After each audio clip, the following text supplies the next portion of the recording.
Hello friends, welcome to my YouTube channel Brijesh study.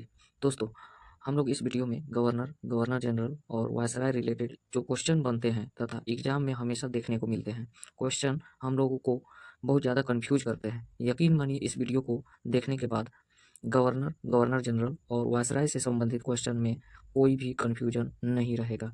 आइए हम लोग अब वीडियो को स्टार्ट करते हैं। सबसे पहले हम बात करते हैं बंगाल का गवर्नर। प्लासी का युद्ध 1757 को अंग्रेजों के सेनापति रॉबर्ट क्लाइव और बंगाल का नवाब सिराजुद्दौला के बीच हुआ।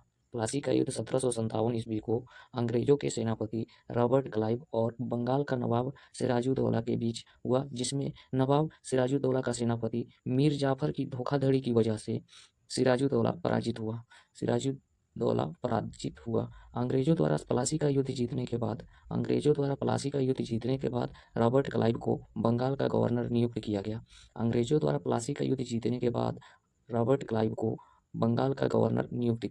इस प्रकार बंगाल का प्रथम गवर्नर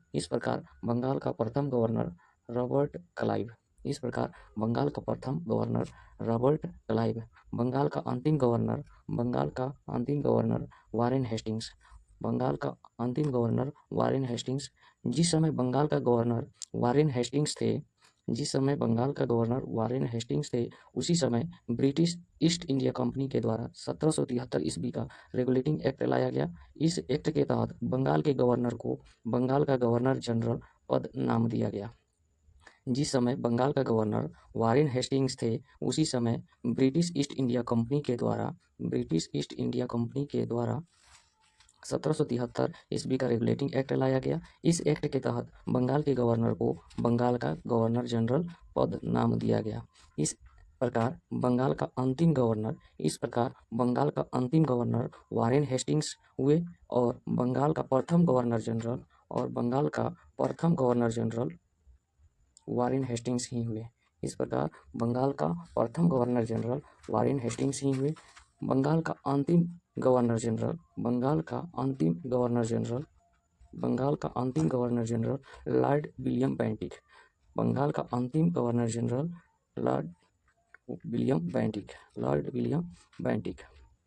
लॉर्ड विलियम बेंटिक के कार्यकाल में जिस समय बंगाल का गवर्नर जनरल थे, उसी समय 1833 ईस्वी का चार्टर्ड अधिनियम लाया गया।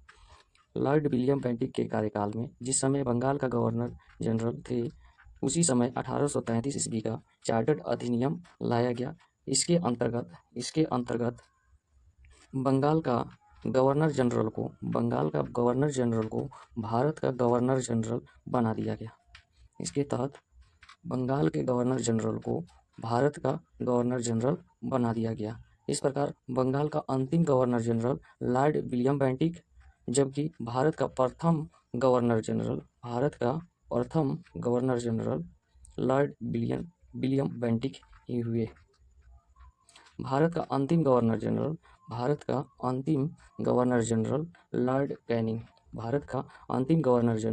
Lord Canning. दोस्तों, समझने का प्रयास कीजिएगा। भारत का गवर्नर जनरल लॉर्ड कैनिंग के कार्यकाल में 1858 ईस्वी का भारत शासन अधिनियम लाया गया। भारत का गवर्नर जनरल लॉर्ड कैनिंग के कार्यकाल में 1858 ईस्वी का भारत शासन अधिनियम लाया गया, जिसके तहत भारत का गवर्नर जनरल पद नाम को हटाकर भारत का वायसराय कर दिया गया। फिर से समझने का प्रयास कीजिएगा दोस्तों। भारत का गवर्नर जनरल लॉर्ड कैनिंग के कार्यकाल में 1858 ईस्वी का भारत शासन अधिनियम लाया गया, जिसके तहत भारत का गवर्नर जनरल पद नाम को हटाकर भारत का वायसराय कर दिया गया। इस प्रकार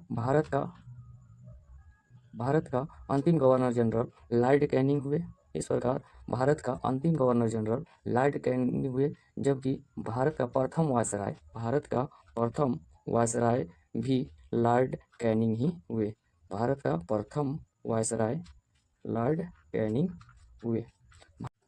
भारत का अंतिम viceroy Lord Mountbatten.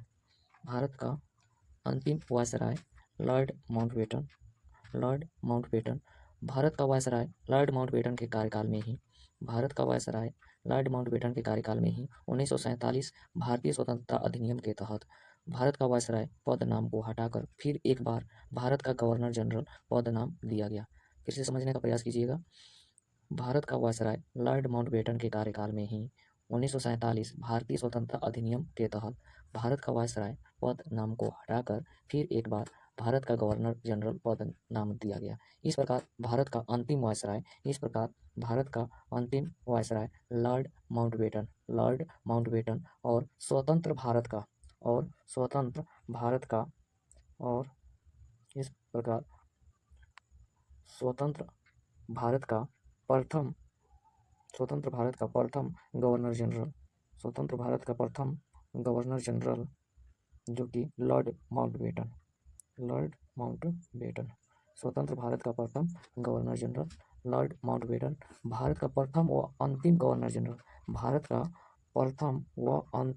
Governor general सी राजगोपालाचारी।